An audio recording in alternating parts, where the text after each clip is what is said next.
বাচ্চাদের কাছে চকলেট মানেই এক আনন্দের নাম, কিন্তু অতিরিক্ত চকলেট খাওয়ার অভ্যাস এই ছোট আনন্দকে কত কষ্টতে পরিণত করতে পারে তা কি আমরা ভেবে দেখেছি?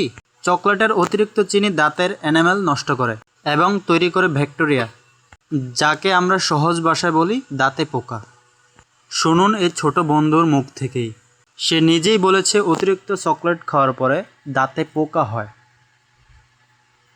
এসব জেনে ও বুঝে তাও আমরা বাচ্চাদেরকে চকলেট এনে দেই। তোমার দাঁতগুলো এরকম কিভাবে হয়েছে? চকলেট খায়া আর খাইবা? না, সবাইকে বলে দাও না খাওয়ার জন্য, বলো। খাবো না আমি। আর কেউ খাবেন না আপনারা?